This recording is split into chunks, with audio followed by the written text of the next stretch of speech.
So people, the students of Rajasthan always go out and then they work there only. So to counter that, we are calling other state people to live in Jaipur, and we are blessed that Jaipur is a beautiful city. So whoever comes to Jaipur always stay in Jaipur. So we are calling outside people in Jaipur. So no doubt we have to offer them a higher package. So that is a cost to the company, but that is fine because if they because the team has to do business and they have to earn for it. And secondly, for the blue collars, we have to increase some salaries, we have to increase some compensation or some perks we have to give to eliminate that.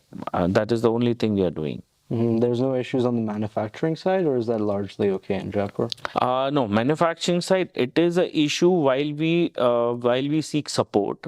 In Delhi, suppose you will go, so industrialization is quite high, so you will have a good support from in Delhi. But again, since we can't leave Jaipur, we have no other option. So you have to manage it. See, you can't always dream of a smooth business, okay? So you can't have a smooth road to move around. Yeah. So that is why I think we are here.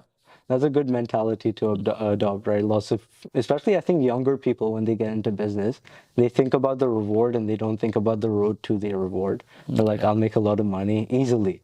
That's the. So that is the difference between a first generation and a second generation. Because first generation knows how he has built the building, but second generation knows how to just walk in that building. So the first generation, and it is a fact of life. Whenever like you are an international swimmer, if you have won the gold medal, nobody would see that how much hours you are giving to the practice. They will just see how lucky you are to get that medal. Am I right? Yeah. That's true. That's so true. So, and you only know the hard work you are doing. So this is the only difference. Yeah, when someone, like I think the Zepto brothers, I saw this today only on LinkedIn. Whenever people see their success, they're like, oh, his parents were rich. That's why he's successful. Exactly. If someone else, he's like, oh, he must have won the lottery or something. That's why he's successful. People don't want to take accountability of what made them successful or what made others successful because they don't want to do the work. So that is what, like you asked me the first question, what changed in last 2 years. So I always jokingly I said that, see, we are working from last 20 30 years and we are working hard. So now the God is kind enough to give us in last 2 years whatever we wanted. So that is just a joke actually, but yeah, so you have to pour many years to get that 2 years or 5 years or 10 years. Like compounding interest, or Exactly. like building the base is the hardest part of building an Exactly, apartment. yes. And then it all gets better from that point. Yeah, that makes sense. And you recently started, I wouldn't say recently, in the past few years, you started a role at IEMA as the state convener. Tell us about that. How has it helped you as a person in your business, and how have you helped in that role?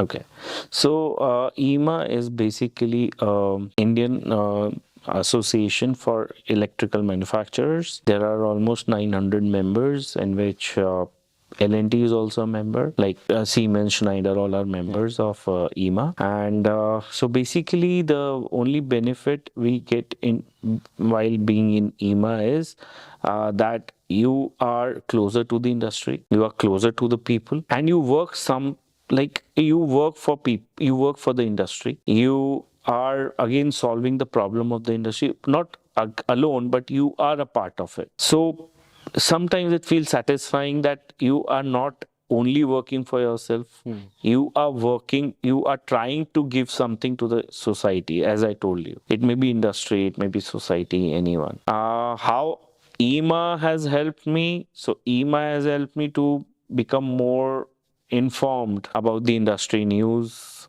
what's going on. Again, I have made many networking relationship. That's all, but nothing related to business. No benefit related to business. So it's more you want to give back to the society then. I want to give back, and in return, I'm getting more information. That's it. So my lovely friend here just told me about, how you optimize delegation in RMC. Could you tell us about that? Okay, so actually, when I joined the company, it was only a 10 people company. So there was no big hustle to have a follow up with them.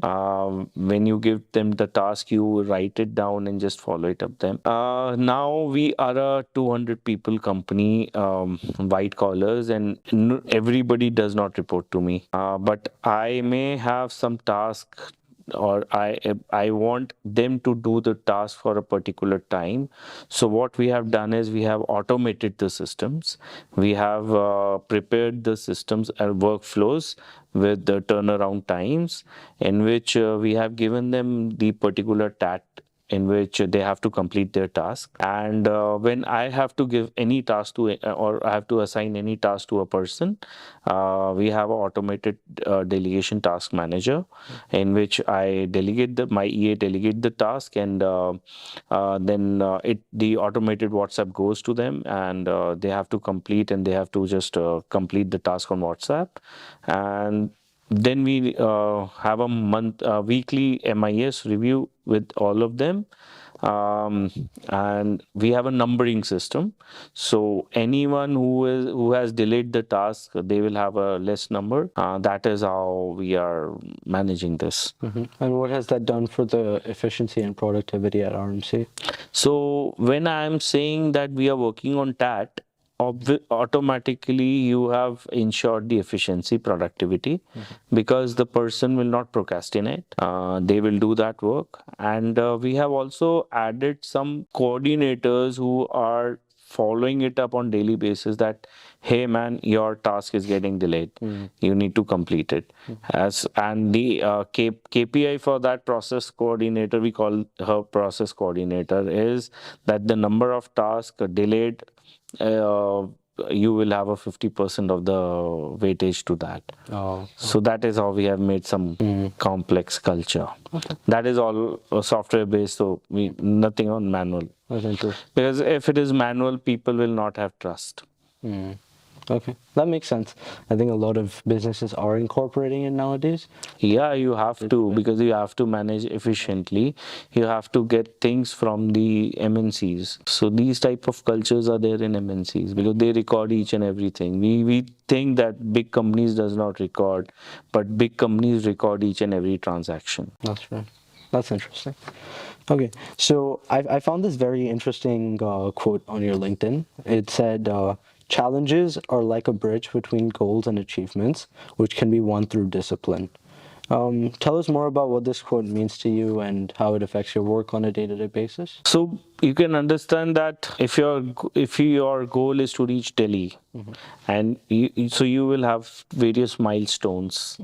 So just from one milestone to going to a second milestone, in real life you face some challenges, and you just have to overcome that challenges. You can't make excuse to yourself that is the reason I'm here.